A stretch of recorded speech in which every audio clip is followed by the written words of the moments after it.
oatmeal. Is that good for the brain or bad for the brain? I cannot think of a worse food group to base the human diet on. Oats, wheat, rice, etc. You could eat 6 dozen eggs right now, and not a single molecule of the cholesterol that you consumed would make it into your brain. Dr. Georgia Ede is a Harvard-trained psychiatrist and best-selling author. She just published the first ever guidelines for treating mental illness through diet. The more insulin you have in your bloodstream, the more insulin resistant your brain can become. And by the time you notice, you can already have lost up to 25% of your brain's glucose processing capacity. Your only hope in that situation is ketones. There are 3 things that need to happen to get into ketosis. Do you think butter is good for the brain? Oh, you would have to start with dairy, wouldn't you? Do you think cinnamon is good for your body and your brain? Just because a food ingredient behaves as an antioxidant in a plant does not mean that it behaves as an antioxidant in the human body. This episode is personal for me. For over 20 years, I struggled with a mental health disorder that no pill could fix, but this information you're about to hear did. And after losing my father to dementia last year, I made it my mission to find the root cause of brain disease. Now, joining me today is Dr. Georgia Ede. She's a Harvard-trained psychiatrist, and she has just published a groundbreaking 2026 study establishing the first ever clinical guidelines for metabolic brain healing. Today, she explains the 3 worst foods destroying your brain, including a common food that is actually worse than sugar. And she's also going to explain why high fat is actually the secret to fix a starving brain. Now, if you want to take control of your health, you need to do it yourself, because most likely your doctor won't. And an easy way to do that is to hit the subscribe button, because this is the platform where you'll get natural solutions and not pills. So Dr. Ede, my first question, as a Harvard-trained psychiatrist, you understand the brain in a way that no doctor understands it so well. So if somebody's coming to this and they feel down, they feel anxious, they feel irritated, they can't sleep, do you think that's normal? Absolutely not. And so many people have depression. Depression is it's the number 1 cause of disability in the world. And it's not normal. It's not normal to feel this way. And so, and even more fascinating thing about depression is that if somebody comes to me with symptoms of depression and I run through my checklist, this is what I was trained to do as a psychiatrist, run through my checklist of symptoms and see if you have enough symptoms for me to call this major depression. If you've had this many symptoms for this long, then I can say, oh, you have major depression. That actually doesn't tell you anything. It just tells me that you have these symptoms. It doesn't tell me why. It doesn't tell me anything about what's causing it. And it doesn't tell me anything about what to do about it. So it's really just the beginning of the conversation, not the end. But what normally happens when you go to see a psychiatrist is you are asked these questions, you are diagnosed with major depression, and then you are given a treatment plan, often without any further investigation into what might be causing those symptoms. Absolutely. And it's not just people just feeling down, it's also feeling down, but then feeling really nervous and anxious all the time. I know I faced this before I started a higher fat carnivore diet. So if somebody's feeling like that, they just feel nervous every day, everything is just like a big deal, they feel worried. Is that a normal pattern of behavior to feel? Well, anxiety is an important serves as an important biological function. So, for example, if you have a 2-year-old and and they run into the street, your system is supposed to be activated. You're supposed to be worried. You're supposed to be paying attention. You're supposed to be vigilant about certain situations in your life so that you can respond. You're supposed to be thinking ahead about things that might go wrong, but to a certain extent. So without anxiety, a lot of our motivations to do things would be lost. So it's an important part of our ability to function normally. But then just like everything in mental health and psychiatry, it exists on a spectrum from normal to abnormal. So if you don't have any anxiety at all, then you don't do anything. You don't take care of anything. You don't function. If you have too much anxiety, you are paralyzed and you also don't do anything because anxiety is about worrying about things that haven't happened yet. And so If you worry about every single thing that hasn't happened yet, you are going to be paralyzed with anxiety, because you'll be flooded with and overwhelmed with images and ideas and thoughts about all of the possible things that could go wrong in your day. And they're really countless. So, and this is debilitating. And there are people who live this way. And so this is not normal. So like everything, it exists on a spectrum from useful and functional degree of anxiety, healthy anxiety, to paralyzing excess of anxiety, and even the complete lack of anxiety. If you are over-medicated for an anxiety disorder, you won't function at all. You won't feel anxiety, but you also won't be able to function. I didn't know that. Because we always think about anxiety being like worrying too much and overthinking and feeling nervous and stressed. But it's plausible that there is the opposite effect of just not feeling anything at all because you're over medicated. I want to turn our attention to your work, which is your book, Change Your Diet, Change Your Mind. And that goes into the topic of foods. I want to ask you, how bad is too many carbohydrates for the brain? So it depends on what types of carbohydrates and how much and who we're talking about. So many of our ancestors for many hundreds of thousands of years, many of them consumed high carbohydrate diets, but they were not the kinds of carbohydrates that we eat today. And so there were many cultures which subsisted on relatively high carbohydrate diets, but those carbohydrates came from things like starchy root vegetables and fruits and things like that. And those cultures, those people were much healthier than we are today. So I don't necessarily believe that simply eating too much carbohydrate can damage the brain in the ways that we see our mental health deteriorating today.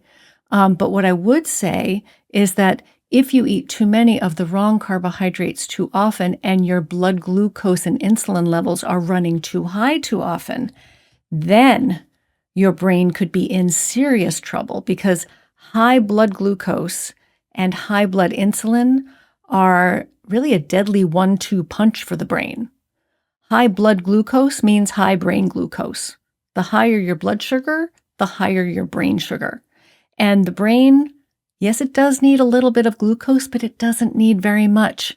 And if it gets too much, that extra glucose will literally stick. It will stick to important components of the brain, lipids and proteins and DNA and everything else, and kind of caramelize them into these crippled clusters called advanced glycation end products. These are affectionately known as AGEs, which is a good name for them because they're also responsible to a large degree for premature aging of the brain, AGEs. And so too much glucose you can have too much of a good thing. Too much glucose is bad for the brain. But too much insulin is also bad for the brain, because the more insulin you have in your bloodstream, the more insulin resistant your brain can become.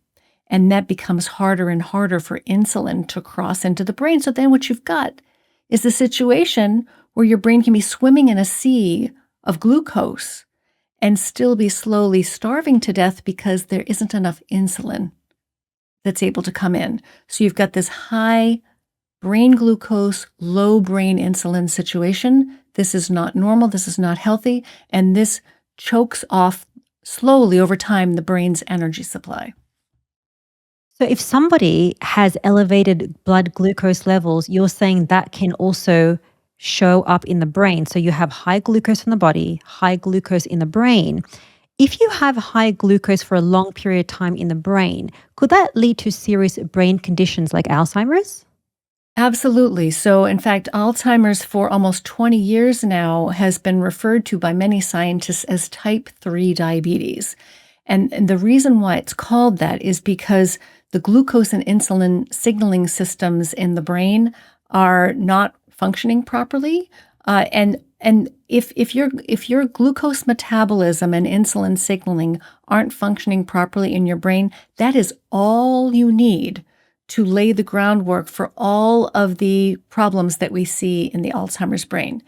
That doesn't mean that it's the only thing that can cause or lead to Alzheimer's disease, but it is a major contributing factor, a major risk factor for Alzheimer's disease, and one that we know that we have tremendous control over. All you have to do to get your glucose and insulin levels under control is control your carbohydrate intake and eat a healthy diet and not eat too much and eat the right times and so forth. We know how to change your lifestyle to get your glucose and insulin levels under control within a matter of days. And so most people think of Alzheimer's as, related to how old you are, what does it run in your family, how old are you, what genes do you have. You can't do anything about those aren't things you can do anything about. So you can't do anything about how old you are. You can't do anything about, the genes that you inherited or what runs in your family. But you can do a tremendous amount about your glucose and insulin levels. And so, and this is really important to start early. As it's never too early to start preventing Alzheimer's disease, because what's actually going on, and we've known this for a long time, is that Alzheimer's disease doesn't happen overnight. Alzheimer's disease is preceded by decades of gradually slowing brain glucose metabolism. And it's a silent process that's happening in the background for many years. And by the time you notice even the subtle early signs of what's called mild cognitive impairment, very mild, subtle memory problems, you can already have lost up to 25% of your brain's glucose processing capacity. So you want to start now to get those levels under control and protect your brain. That is mind-blowing. I don't think people understand, just having elevated blood glucose, it is not just catastrophic for your brain, but it's catastrophic for your whole body. So by the time that you get diagnosed with Alzheimer's, you've lost already 25% of your brain, and therefore it becomes harder to prevent it or reverse the damage that has been done. I want to turn our attention now to a new paper that has just been published in 2026. It's just a few weeks ago. And this is a landmark consensus paper. I know why this is important, but can you explain to my audience in regards to mental health, serious mental health, why is this so pivotal for them to understand? Right. So my colleagues and I recently published this the first ever expert consensus on how to safely use ketogenic diets to help treat major mental illnesses, major depression, bipolar disorder, and schizophrenia. So this was an 8-member expert steering group that included dietitians, psychiatrists, therapists, scientists, 8 of us who have many years of collective experience, decades of collective clinical experience, but we also have research experience, and all of us have studied, and most of us have published in the field of metabolic psychiatry. So we got together and wrote this paper to help clinicians around the world understand how to safely use ketogenic diets in the care of mental health disorders. And this is very important because it's the first document of its kind. It's open access, it's free to everybody for everybody to download, and it really consolidates our many years of study and clinical research into practical evidence-based recommendations to support clinicians and patients who are interested in exploring the potential mental health benefits of ketosis. And it includes things like, how to decide who's a good candidate for the ketogenic diet. It includes tables of medical conditions where you need to be more careful. It includes laboratory tests that you want to obtain prior to initiating a ketogenic diet. How best to measure ketones, and what do we consider the potentially therapeutic range of ketones to be for mental health conditions, and how to navigate that early keto adaptation period, which for some people can be more challenging to get through if they have a mental health condition to begin with. So it's very practical and very evidence-based, and we kind of put our heads together to give people guidance, both clinicians and patients, give guidance about safely plan for ketogenic therapy, what to expect, and how to monitor along the way. So it's very practical information that we hope will help a lot of people. And who were the top 8 experts that were in the paper? Because you're a Harvard-trained doctor. I think there was another Harvard-trained doctor, just to show our audience that this is by top experts. It's not just something that's a quick paper. It's big guidelines that can change the mental health of so many people. Yes. So serving with me on this 8-member expert steering group were registered dietitian nutritionist Beth Zupetkania, who has more than 30 years of experience treating patients of all ages, down to babies in the hospital, with ketogenic diets. She's really one of the most knowledgeable people in the world on ketogenic therapy and clinical care. Psychiatrist Dr. Matt Bernstein, who's a Harvard-affiliated psychiatrist. Licensed mental health counselor Nicole Laurent, who's published extensively in this field. Metabolic psychiatry research scientist Dr. Ian Campbell from the University of Edinburgh, who put his own bipolar disorder into full sustained remission 8 years ago using a ketogenic diet, and who is now launching one of the largest randomized controlled trials in the world on bipolar disorder, ketogenic diets for bipolar disorder.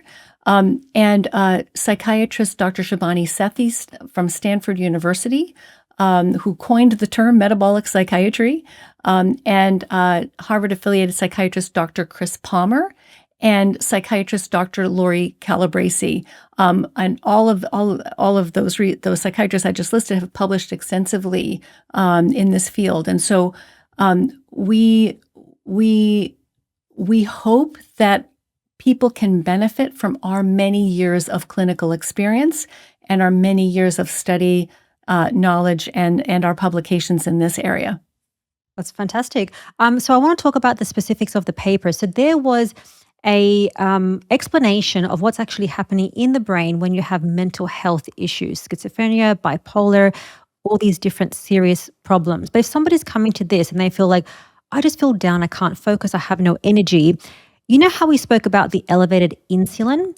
How does elevated insulin, therefore glucose, starve the brain of energy so that the person cannot think clearly and have energy?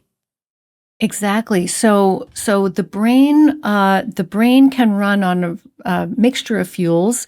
It uses some glucose for energy, but can also use ketones. And so what happens if you have a mental health condition? Let's say you have, for example, depression, as you were just talking about.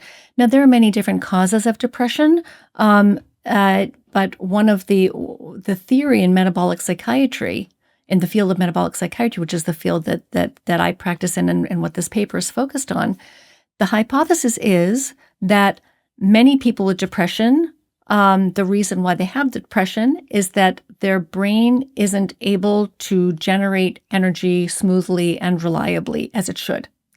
And whether it comes from glucose or somewhere else, it's having trouble generating energy reliably. And the brain must be able to access smooth source of energy reliably and steadily 24/7. It's a very energy-hungry organ. Despite being only 2% of the body's weight, it demands 20% of the body's energy supply. That's because it's an electrical organ. It needs a lot of energy. And so if it can't access energy reliably, many different things can and will go wrong. And so for some people, that will be depression. And if you think about the symptoms of depression, low energy is one of them, difficulty concentrating, feeling very tired, and sometimes irritability, and lack of appetite often, lack of motivation, lack of interest. These are all signs of a low energy brain. Now, if your brain is not able to utilize glucose properly, if your brain has lost some of its ability to turn glucose into energy, then you may experience symptoms of depression. It really depends on your vulnerabilities. So for some people, if the brain has an energy deficit, they may get depressed. For other people, They may develop memory problems. For other people, it may be that they develop bipolar disorder. For other people, it may be schizophrenia. For other people, it may be an anxiety disorder or obsessive compulsive disorder. It depends on what you're vulnerable to. And this is where your genetics and your family history and your lived experience to that point come into play. But it's going to look different for different people. But one of the theories about depression and metabolic psychiatry is that it is an energy shortage. And so if your brain has lost some of its ability to turn glucose into energy, then your only hope really in that situation is ketones, because ketones cross the brain easily, and they can bridge that energy gap. If you give the brain more glucose, you might think, well, my brain is having trouble burning glucose for energy, so why don't I just give it more glucose? Why don't I just eat more sugar? Why don't I eat more carbohydrate, more rice, more beans, more pasta, more potatoes? The problem with that is that the more sugary your diet is, sugary and starchy your diet is, the harder it becomes for your brain to use glucose for energy. Because when you flood your system with too much carbohydrate, you're also flooding your bloodstream with too much insulin. And so the glucose is still going to waltz into the brain, no questions asked. Yes, you have given the brain more glucose, but the brain can't turn that glucose into energy to full capacity or properly without adequate insulin. So the more insulin you flood your system with, the more you bombard the surface of your brain with insulin, the more insulin resistant the brain becomes, and then the brain will then have plenty of glucose, but not enough insulin to be able to process that glucose. So the beautiful thing about ketones and the ketogenic diet is that ketones will cross into the brain beautifully, but they burn beautifully in a low insulin environment. They burn best in a low insulin environment. And so ketones are, if they can then bridge that energy gap. So most of the brain's operations, about 70% of the functions of the brain can run on ketones. The rest still need to be ideally fueled by glucose, but now you can rely a lot less on glucose, and you can let the ketones do most of the heavy lifting, because they don't need that constant supply of insulin coming through. So the ketones are really the ideal supplemental fuel source for the insulin-resistant, insulin-deficient brain. Brilliant. So if every doctor would just say, hey, you're not feeling well, you have low energy, you have anxiety, depression, et cetera, how about we boost your ketones as opposed to just prescribing a pill?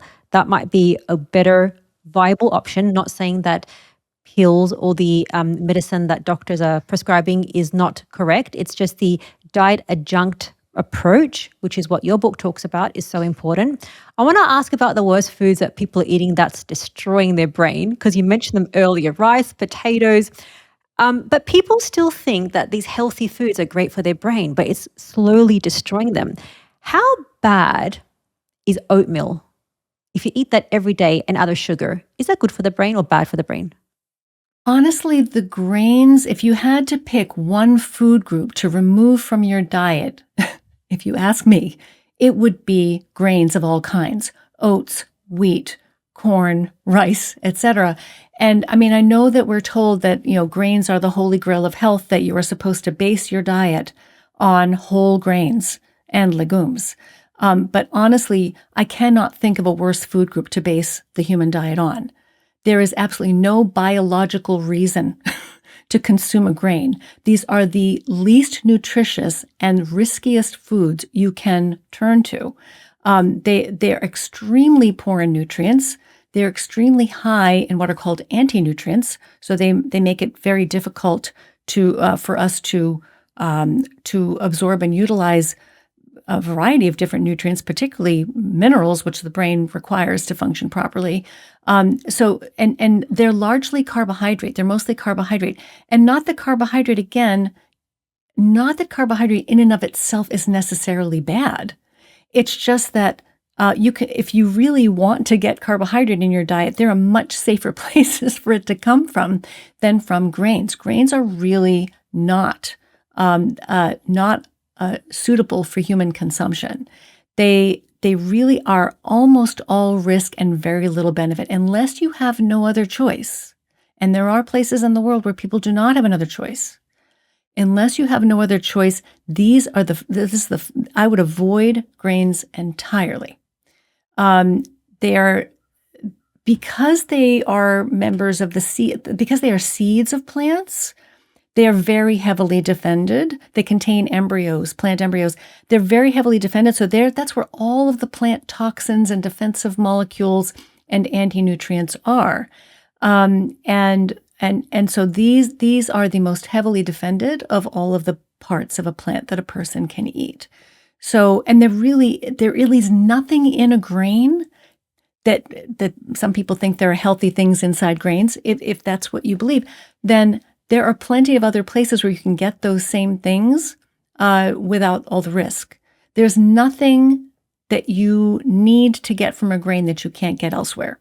There's no reason to eat them unless you have no other choice.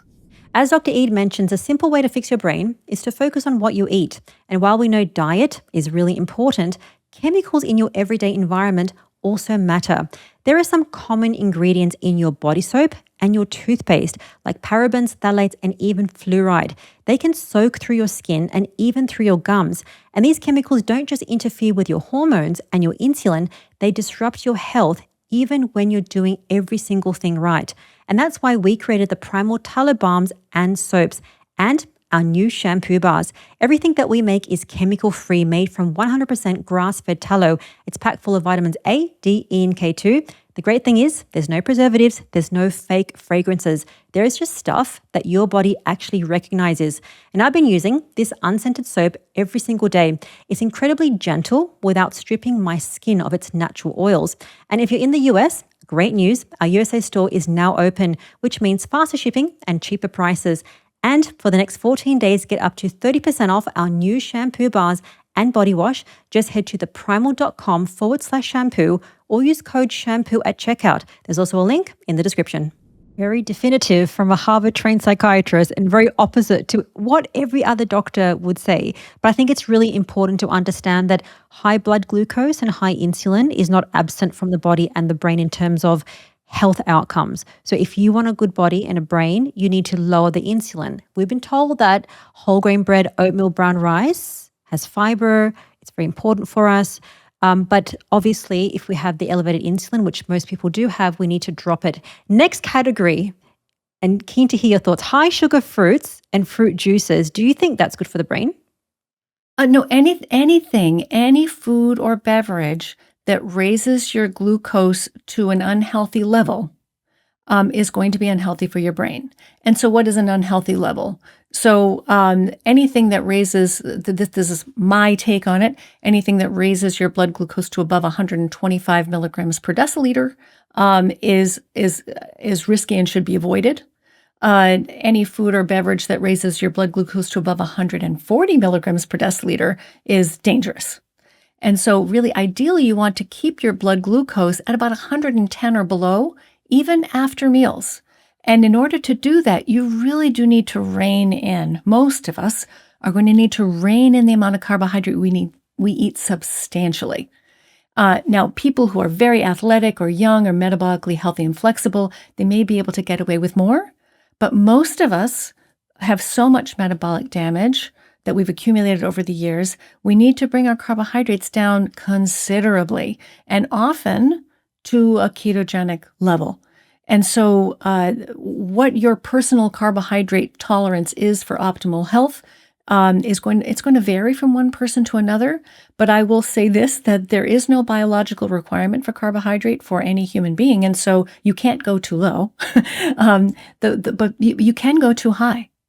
And so we do need, all of our cells, our bodies do need glucose, but that glucose does not, the brain in particular, the brain does need some glucose at all times to function at its best. And so people would say to me, well, Dr. Eid, I need glucose. How's my brain going to operate without glucose? I said, well, you don't have to worry about that because Mother Nature's taken care of that for you. And so there are two places you can get glucose. One is from outside the body, from foods you eat. This could be, fruits and vegetables and so forth. But the other place is from inside the body. Your body has the ability to generate glucose from scratch, from protein and fat. And that's called gluconeogenesis, making glucose from scratch. And I would actually argue that it's safer, that it's preferable to make your glucose yourself rather than chance it by taking it in from outside your body, because it's hard to know exactly how much is safe without going over your limit. So if you make it from inside your body, it's a demand-driven system. You're not going to make more than you need. If you take it in from outside your body, you might overconsume it. And every extra gram of carbohydrate you eat that you can't use or store right away is going to be turned into saturated fat on purpose. Your liver is going to take every excess molecule of carbohydrate you consume, and it's going to turn it into saturated fat. And therefore, if your diet is too high in carbohydrate for your personal metabolism, you're actually eating a high-fat diet in disguise. A high-carbohydrate diet is a high-fat diet in disguise because we have very limited space to store carbohydrate in our bodies. We just have little pockets. We have pockets in our muscles for carbohydrate, and then we have a storage tank in our liver for carbohydrate. We store it in a form of a starch called glycogen, but we can store only less than a day's worth of energy as starch in our bodies. We are designed to store energy, for better or for worse, limitless amounts of energy as fat on our bodies, right? That's how we are designed, because it's flexible, it's lightweight, because we're animals, we're not plants. If we were plants, if we stored all of our excess energy as starch, we'd have to be dragging around these gigantic lumps of starch with us everywhere we went. They're heavy, they're unsightly. So we store it as fat, which is lightweight and flexible. And so if you take in more carbohydrate in a particular meal than you can store right away as glycogen, which again, we have very limited space for, or that you can burn right away through exercise.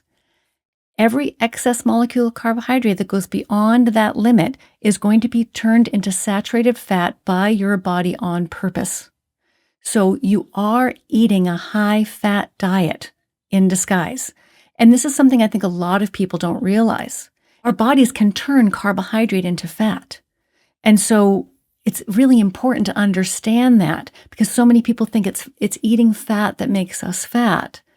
But what makes us fat is insulin, high insulin levels. And carbohydrate raises insulin the most of all of the macronutrients. I think people would know that, okay, I shouldn't eat so many carbs, it's going to raise my insulin. But I don't think they'd understand that high carbs inadvertently causes a high fat inside approach, because I'm assuming that fat, it gets stored in the liver and it gets stored in your fat stores. So carbohydrates turn into fat in your fat stores if it's not used for energy, as opposed to eating butter or saturated fat, which we'll talk about. That is a clean fuel for your body and for your brain.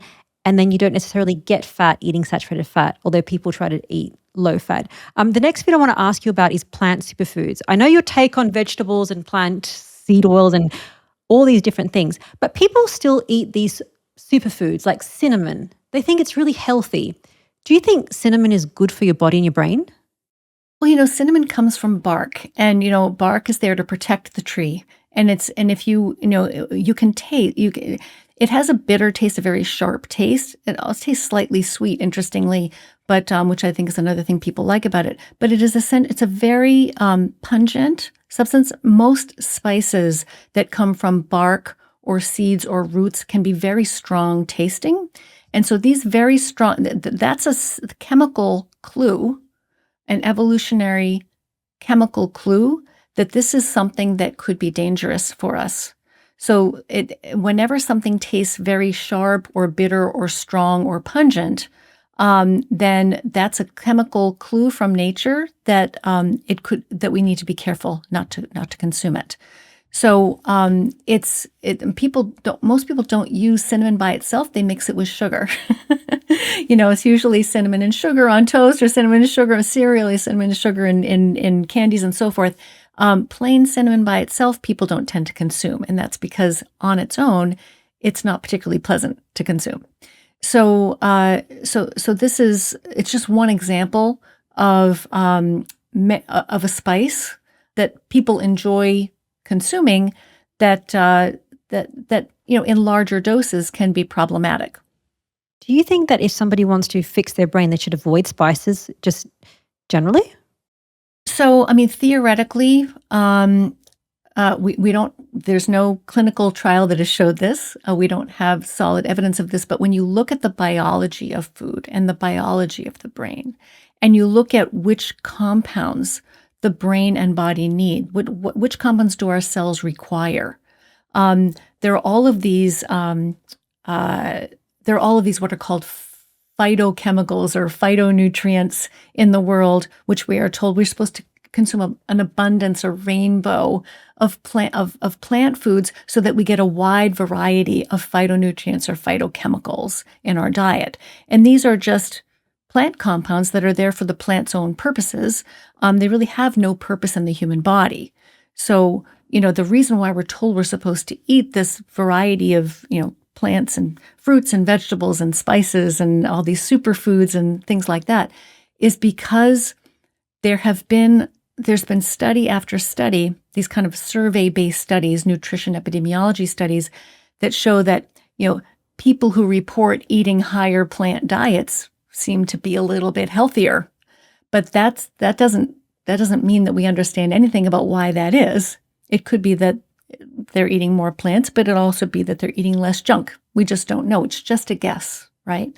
So there are countless studies that have reported that the healthiest dietary patterns in the world are the ones that contain the greatest quantity and diversity of plant foods. And so, but now rather than questioning or testing the validity of that claim, most scientists just simply accept that at face value, and they skip ahead and they ask, oh, I wonder how plant foods are working this magic in the human body.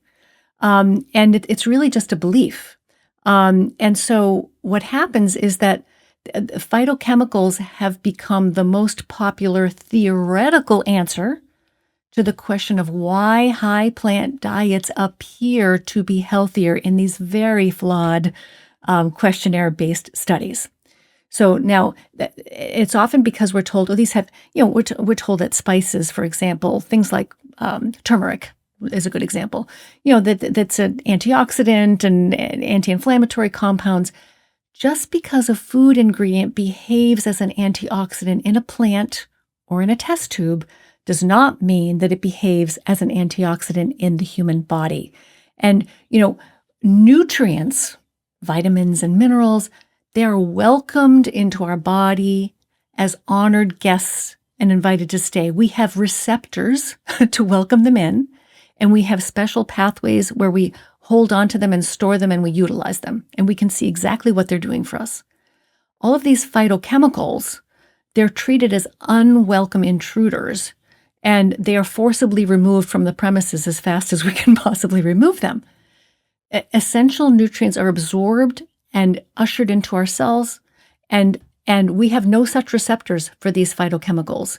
Most of them are very poorly bioavailable. We don't absorb them well, and or they're treated as toxins by the liver, which immediately neutralizes them and ships them off to the kidneys for rapid disposal. So if we look at what's happening inside our bodies are very wise. They've evolved over millions of years to understand friend from foe, to be able to tell the difference. And so it's not that if you take in some of these spices or certain plant foods, which, may not be ideal for us, it's not as though they necessarily are going to harm you immediately, but they're trying to, and your body knows that, and your body is eliminating them as fast as it can. But yet we're told that we need to consume these on purpose in high quantities, often as extracts or supplements or concentrates, often that have been manipulated to improve their bioavailability so they can actually sneak through, get past our defenses, and be absorbed when they really shouldn't be. And because we're trying to fight inflammation and oxidative stress with these anti-inflammatory and antioxidant superpowers that the plants supposedly possess. But the problem is we have our own antioxidant and anti-inflammatory defense systems in our own bodies, and they don't need any help from these plant molecules. And the less we interfere with those pathways, the better off we are. Our body is designed to heal. It's designed to fight inflammation. It's designed to keep oxidative stress in balance. We have our own antioxidants. Our cells make their own antioxidants. And so we have to trust that if we eat the foods that actually nourish us and let our body take care of the rest, that we can trust our bodies to heal. We don't need to try to manipulate and interfere with these pathways that evolutionarily have protected us for millennia. I think that would be the most important thing for somebody to take away from this episode, which is don't put the crap in. You can fix your body inside by doing the natural way, which we're going to talk about right now. So referencing that study in 2026, a few weeks ago, it talks about ketones as the rescue fuel. So if somebody wants to boost ketones, do you think eating more fat and doing high fat is good? Yes. So ketones are what they are. Is okay if you so ketones are ready to burn fragments of fat. So and you can only make them if your insulin levels are nice and low. So if you lower your insulin to the fat burning point, so when insulin is high, fat burning turns off. When insulin is low, fat burning turns on. And for anybody listening to this who's never heard that before, that's like the most important thing you can know, especially if you're, and so insulin really is the gatekeeper of fat burning. So if you're eating a diet that's keeping your insulin levels too high, which means that you're eating far too much carbohydrate, perhaps even overeating protein, or just eating too much in general, your insulin, or too frequently, your insulin levels are going to be high. Everything we eat raises insulin to a certain extent, except pure fat. So pure fat, which people don't really eat, most people don't anyway, but pure fat doesn't raise insulin. And so from a metabolic perspective, fat is the safest macronutrient you can eat. So if you want ketones to help support your brain energy production, if you want that, and if you want to burn fat, you have to lower your insulin level. You lower your insulin level by reducing the carbohydrates down to the fat burning point. And you have to, you might need to make a few other adjustments to your diet, which we can talk about if you want. But the biggest step and the most important one is lowering your carbohydrate as much as you can. Usually for most people, it's going to be to about 20 grams per day. Will usually do the trick. Some people can get away with a little bit more, and some people have to actually do even less. But lower your carbohydrate, and that because carbohydrate raises insulin more than any other macronutrient does. And so get the insulin levels down. And then what happens is when insulin comes down, your fat burning will turn on. And when fat is being burned vigorously enough, your liver will turn some of that fat, chop some of that fat into ketones, which are little, just ready to burn fragments of fat that dissolve in the bloodstream. They don't need any special carriers. They just dissolve in the bloodstream. They're water soluble, and they travel to the brain. They cross the blood-brain barrier easily, and they set to work helping to energize your brain cells. So this is because fat molecules, larger fat molecules themselves, the brain isn't really equipped to burn those. There are other cells in the body that can do that, but not the brain. The brain needs the fat to be in the form of ketones. And you can only make ketones if your insulin levels are low. So there are 3 things that need to happen to get into ketosis. So the first thing is your glucose levels have to come down, and that's not going to happen if you're eating too much carbohydrate. The second thing is your insulin levels have to come down, and that's not going to happen if you're eating too much or too frequently, too much carbohydrate, too many processed protein powders also raise insulin quite substantially. And the third thing that needs to happen is you have to burn off a certain amount of that stored starch in your liver that we talked about before. Because if you don't, the body will still think, oh, I'm okay for a while. I don't need to burn fat because I still have some starch here that I can use. So you have to burn off a little bit of some of that starch that's stored away. And when that starch level starts to come down, the body thinks, uh-oh, we're running out of fast energy. I better turn on the fat burning machinery. So that's when things really start to shift. And so it can take 2 or 3 days to make that shift. But once that happens, really all of those systems come online and start humming away, and fat burning really starts to get going, and ketone production really becomes more robust, and people start to feel better. So your body and your brain switch from burning mostly carbohydrate to burning mostly fat. It's still a mixture. The glucose doesn't go away, but it's the ratio flips, and it really is a different operating system that comes online that is much healthier, smoother, more efficient, and cleaner. Because burning mostly glucose is it comes with a lot of extra inflammation and oxidative stress, which is quite damaging for cells.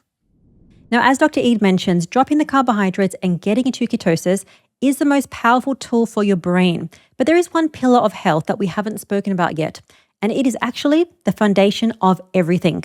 It is sleep. Now, I previously did an episode with Dr. Gobignac, who mentioned that if you aren't sleeping properly, that is a massive risk factor for serious brain issues, things like chronic migraine and even dementia. And that's why I pay close attention to my sleep environment. A cool room, a dark room, and yes, even my mattress. And honestly, I never really thought much about my mattress, but if it's too soft or you sink in, it can completely ruin your sleep. And I struggled with this until I came across Helix Sleep, who are today's paid partner. Now, Helix isn't like your average mattress brand. They actually personalize your sleep surface for your body and your sleep style. This is how it works. You take a quick sleep quiz about your height, weight, and how you like to sleep, and whether you like soft or firm. And Helix matches you with a mattress that is built for you, not something that is off the rack. And I did the quiz, and my result was the Helix Twilight, their firmest memory foam mattress. And since I've switched, my deep sleep has improved significantly. I not only wake up feeling fresh, but I've even noticed more energy during the day, and my sleep score has actually improved. And the results are backed by data. In a Helix Whisper sleep study, 82% of people experience more deep sleep. But here's the best part. You don't have to worry if it's not the perfect fit immediately, because Helix offers a 120-night risk-free trial. So you can try it at home, and if it's not the right fit, you can return it.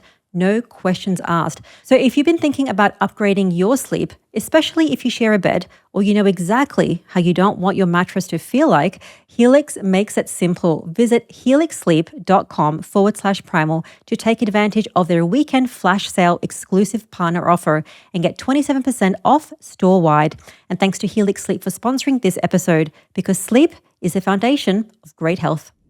Let's play a game. I'll give you some foods and you tell me, is this good or bad for the brain and your energy? Just yes or no. And they're basic. And it's so that people can understand what less than 20 grams of carbs a day is, because it's not much.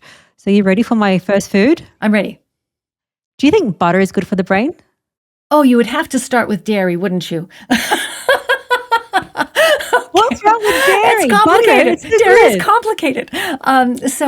So I have complicated thoughts on dairy. But dairy fat is different from other types of animal fat, just as dairy proteins are different than other animal proteins, and dairy carbohydrates.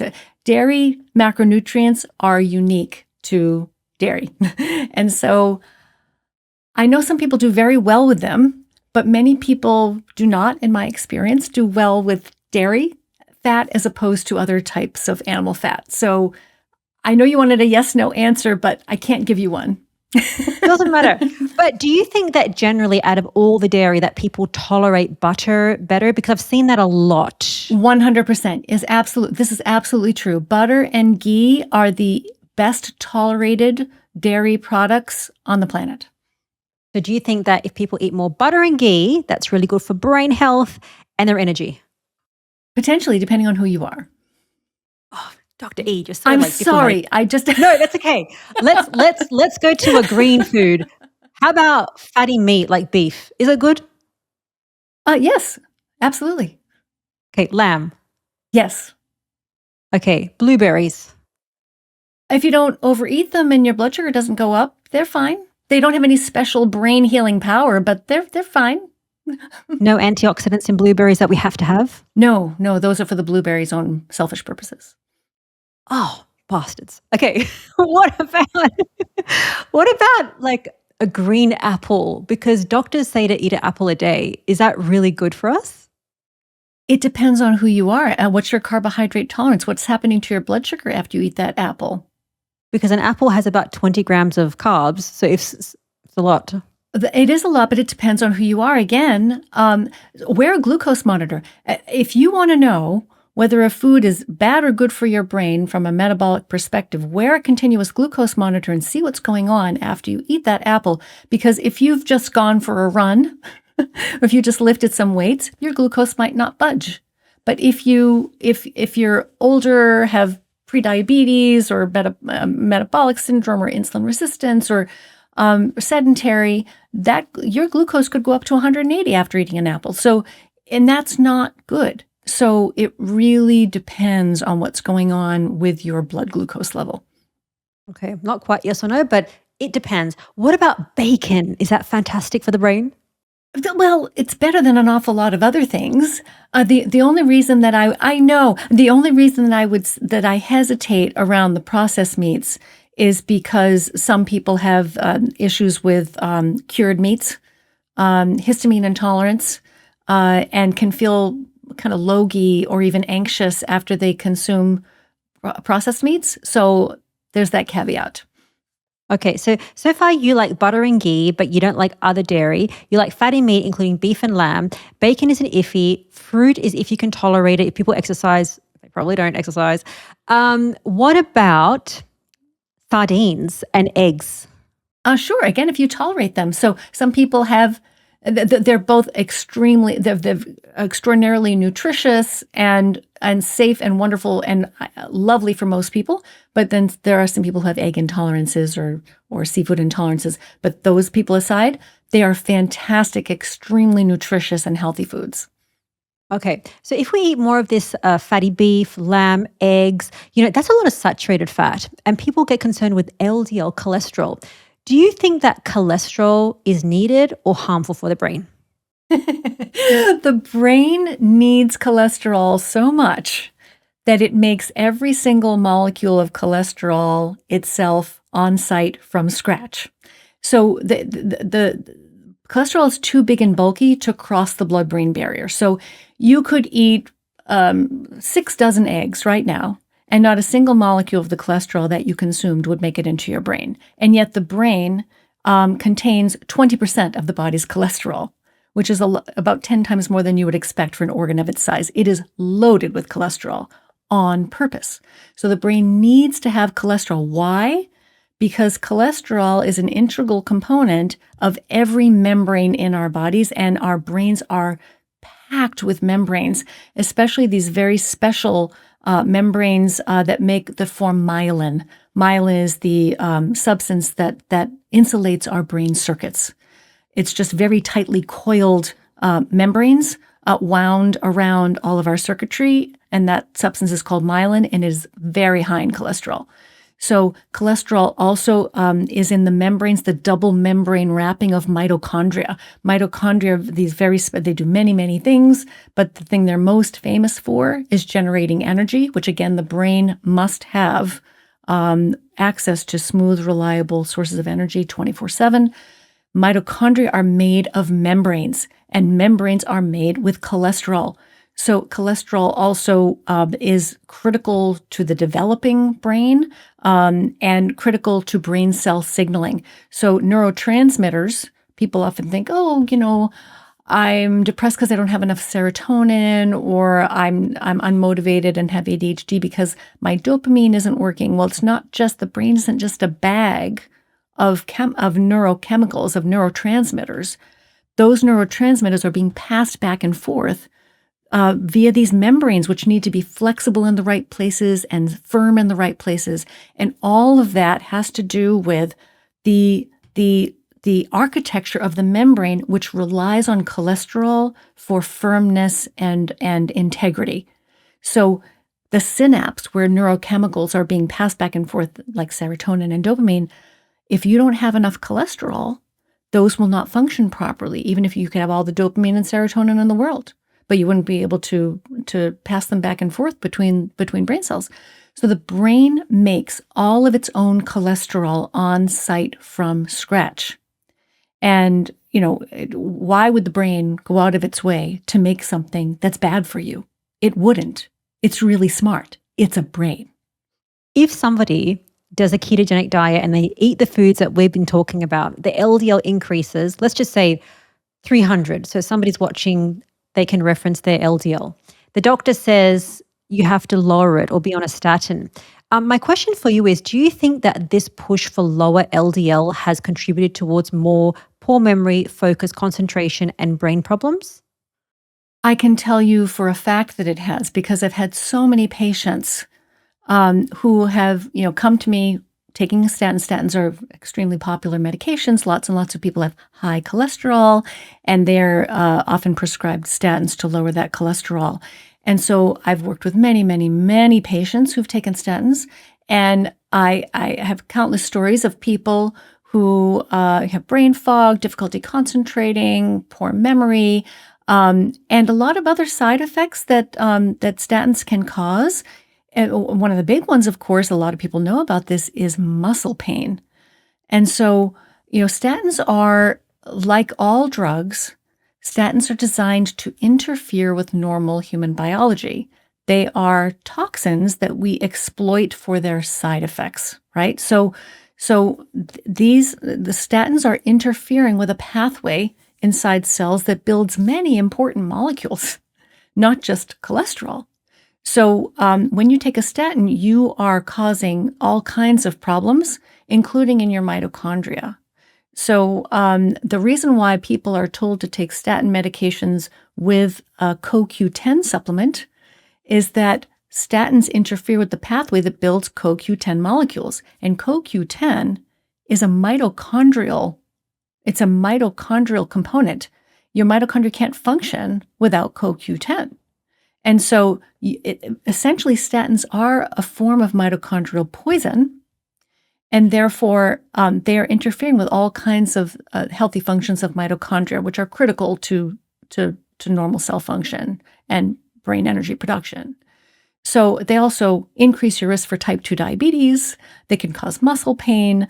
They can cause problems concentrating and with memory. So I've had patients who have stopped their statin, and within days, they feel clearer. They're able to, their word finding improves, their vocabulary expands. They feel that they're sharper. And so this wasn't dementia. Dementia doesn't go away in a few days. This is a drug side effect. And so now the problem with statins is that the minuscule, questionable potential benefit that they may offer for small numbers of people in very specific circumstances who have already had heart attacks,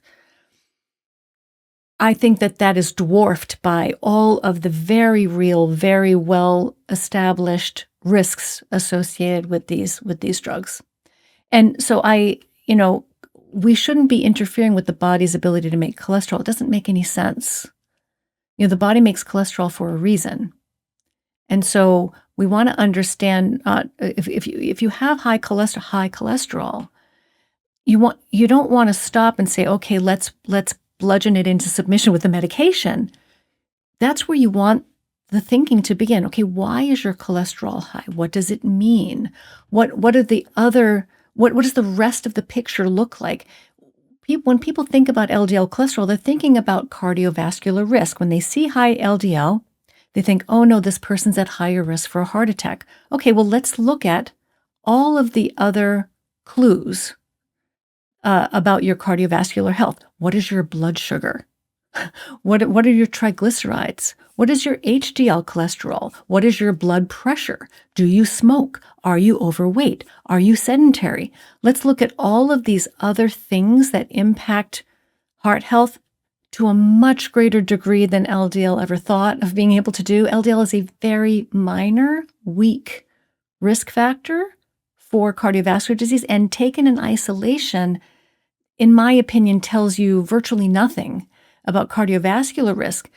There was a study with about 140,000 patients who had just been admitted to a hospital with their first heart attack.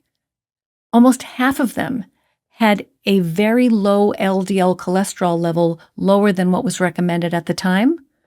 And so therefore, it was essentially a 50-50, it was essentially a coin toss. Whether you're going to have a heart attack, you could have a high LDL or low LDL, it really didn't make a difference. About half of those people had a nice low LDL level and they still had a heart attack. So it really doesn't lowering LDL doesn't protect people in the ways that we are told that it does. It's not the most powerful lever you can pull when you're talking about cardiovascular risk. Very well answered. I'm sure that if people were to take that clip and present it to their doctor, if they had like 10 minutes to listen to it, it would really be provoking for that doctor to think about, okay, well, what does that mean if your LDL cholesterol is high? So getting back to the 2026 paper, one pivotal part of it was to say that you need to measure your blood ketones as opposed to just the scale, because a lot of people lose weight on a ketogenic diet. How high do your ketones need to be to see those brain benefits? Right. And so there is not enough clinical research yet to answer this question. We're going on our clinical experience, right? And what the studies are starting to show, there are some clues coming out of this, some trends that have come out of some of the early clinical trials that suggest that, at least if you have certain types of mental health disorders like bipolar disorder, schizophrenia, Alzheimer's disease, certain types of conditions, it appears that the degree of ketosis, the level of ketones in the blood may make a difference, that people whose ketone levels were higher tended on average to do better than people whose ketone levels were lower. That doesn't mean that everybody needs to be in robust ketosis to see benefits. I've certainly had patients who have not needed higher blood ketone levels, but by and large, when we talked about this in our consensus meetings, most of us agreed that you want to see, well, they have to at least be 0.5 millimole per liter on a blood ketone meter, because that's the metabolic shifting. That's where the metabolic shift begins to take place. That's a metabolic turning point, is 0.5 millimole per liter on a blood meter of beta hydroxybutyrate. But that may not be enough. That may not be robust enough ketosis, high enough ketone levels to really see the benefits, the mental health benefits that most people are looking for. Many people need to be higher. And most of us doing this work have noticed that it's really nice in a lot of cases to see the ketones be at least 1.0 millimole per liter. I like to see them between 1.0 and 3.0 as consistently as possible. I mean, ketones fluctuate. It's normal for them to fluctuate. They're not going to stay exactly in the same spot all the time. That's fine, and it's normal. But you want to see them. If you're trying a ketogenic diet and you're trying to use it to treat a mental health condition, that I recommend to my patients that they aim for that range and stay there for 6 to 12 weeks as consistently as they can, so that metabolic shift will take place and some healing can begin. They may find later that they don't need to be that high, or they may find they need to be even higher, because everyone's a little different. But most people, in our experience, do well when they're somewhere in that range most of the time. Okay, so roughly about 1, and if it's higher, it's better. When people do a ketogenic diet, they tend to lose weight. If they do it the right way, the foods that we spoke about. Why do you think that happens? It's very simple for people just to do ketogenic diet. Why is it easy to lose weight on a ketogenic diet? Is that Yeah. what you're, so yeah. Most people do lose weight on a ketogenic diet. Not everybody, but most people do lose weight on a ketogenic diet. A ketogenic diet can be constructed for weight maintenance and even for weight gain. But in most cases, people are coming onto a ketogenic diet with some fat to lose, and they tend to lose that fat more easily than they do compared to other diets they've tried. And the reason for that is that you can't be in ketosis unless you're burning fat. Your insulin levels have to be low to get into ketosis, and low insulin levels turn on fat burning. If you're eating a standard weight loss diet, let's say you're eating a low-fat diet or you're eating a low-calorie diet, you are most likely eating a relatively high carbohydrate diet. You're most likely eating 40 to 60% of your calories as carbohydrates, which is what we're advised to do. And that amount of carbohydrate is going to keep your insulin levels too high to keep fat burning on consistently. So you're not going to be burning fat as vigorously or as consistently, and you're going to be hungrier. Because the other thing ketones do is when you're in ketosis, your appetite is so much better regulated because you're fueling your cells in between meals. You're not getting these, oh, I've eaten and now I'm not hungry. And then between meals, you get very hungry because your glucose and insulin levels are so unstable. On a ketogenic diet, your insulin and glucose levels smooth out and you feel satiated in between meals, and your cells are energized because they are drawing from your fat stores in between meals rather than looking for more carbohydrate in between meals. Amazing. So the brain benefits, you can lose weight and feel better. You also co-authored another paper, which is called The Ketogenic Diet is Not for Everyone in 2025. Who is the ketogenic diet not good for? Well, the reason why, so the lead author on this paper was Dr. Damian Dinka, and he's a Polish scientist, and I've done some collaborative work with him and other Polish scientists and physicians recently. It's been a really nice collaboration with Dr. Lukasz and Dr. Mateusz Rodson, for example, who are metabolic health advocates and physicians in Poland. And so this paper was the first author was Dr. Damian Dinka. And this paper, the reason why it was important to write this paper is because the ketogenic diet is a powerful biochemical intervention. It's a powerful metabolic intervention. And that's what you want. You don't want an intervention that's not going to work. You want something that's actually going to work.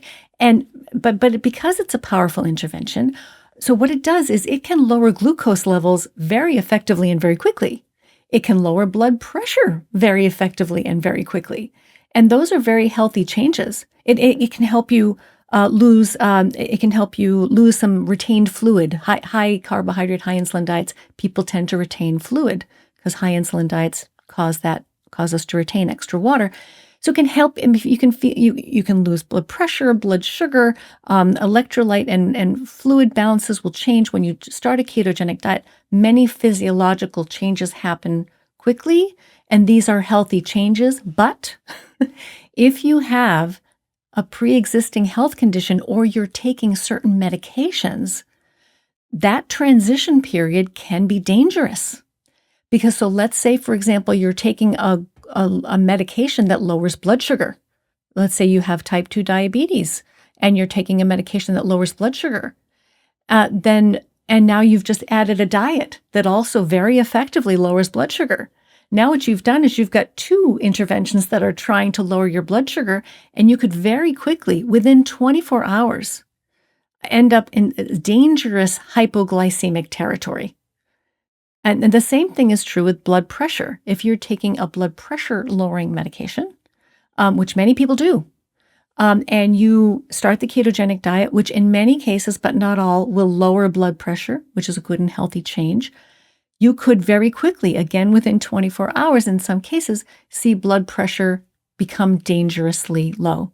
So those are just two very common examples of why ketogenic diets need to be medically supervised in many cases, because the medications that people are taking and the pre-existing health conditions that people are dealing with It's not the diet itself. It's not the ketogenic diet that's potentially dangerous.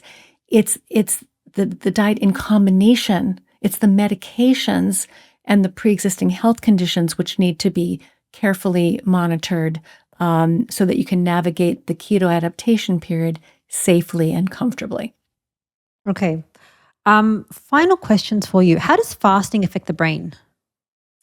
So fasting is the most ketogenic intervention of all. So yes, so fasting, there are many ways to get into ketosis and lower your insulin levels. So anything that lowers your insulin levels is going to be good for the brain. So this is fasting. Let me put it this way. Every food we eat raises insulin to some extent, as we talked about before, with the exception of pure fat, which people don't tend to eat for a meal. But every food we eat raises insulin to some extent. So nothing drops insulin more efficiently, more quickly than fasting, than not eating anything at all. So fasting drops insulin like a stone. So if you're trying to get into ketosis, fasting is one of the fastest ways to do that. Now, that also means that it can be the most dangerous way to start a ketogenic diet if you're taking certain medications or have certain health issues, and you're likely to get a lot more keto flu symptoms if you plunge yourself into ketosis using an extended fast. But yes, so when you fast, you will eventually go into ketosis, and when you go into ketosis, lots of healing pathways and repair pathways and recycling pathways and maintenance pathways turn on in the brain that otherwise don't get a chance to operate. So it's as if you've got a manufacturing plant and you've been building cars 24/7, and nobody ever has time to clean up the plant or replace the parts in the machinery or do any maintenance work in the plant because people are constantly building cars. They're never taking a break. That's just what it's like inside our cells. We have to take breaks from food processing in order to recover and heal and maintain and recycle and do all the cleanup work in between food processing. But most people are not doing that. Most people are eating 6 times a day. And so the brain never gets a chance to heal. Those pathways need to quiet down. And the insulin levels come down when we're not eating, and all of those healing pathways turn on. And that's exactly what you want to happen. And you want that to happen on a regular basis. And for most people, it's happening very infrequently, if at all. If somebody is just doing a carnivore diet, but they have dairy, they have some snacks, they try to do like fasting, but they don't do it that often, do you think that's enough? Is carnivore enough to fix the brain? It certainly can be. I mean, it depends on what's wrong with the brain to begin with, right? But I find, so I use ketogenic diets in my work quite extensively, and carnivore diets are the ace up my sleeve. So the carnivore diets are the ace up my sleeve because many, many, many people have tried a ketogenic diet and they've only gotten so far with their brain health. It's made a big difference in many cases, not all, but in many cases. Going on to sort of a standard ketogenic diet, a lot of people feel a lot better, and some people feel all the way better, and that's amazing. But one of the main parts of my work is consulting with and troubleshooting tougher cases, and a lot of people who come to me they've already tried a standard ketogenic diet, and that's how they found me in the first place. And they said, well, I've tried a ketogenic diet, I'm just not that much better. And, that's one of my aces up my sleeve is, have you tried a carnivore ketogenic diet? Because there are so many potentially problematic foods in a standard diet, whether it's ketogenic or not, that can interfere with optimal brain function, or that can cause inflammation, that can interfere with thyroid health, that can have neurotoxicities, interfere with mitochondrial health, and gut health. There are so many culprits in the plant world and in dairy that can cause problems for people. And so ketosis is a really powerful lever you can pull, because that's going to change the way your brain produces energy, and that's going to be amazing. but it often or sometimes doesn't go far enough. So that's where a lot of tweaking and troubleshooting comes in. And the most efficient troubleshooting strategy I have at my disposal is a carnivore ketogenic diet. Very, very good. If somebody wants to do this today and they're like, oh, I eat so much crap, you have no idea, Dr. Eid.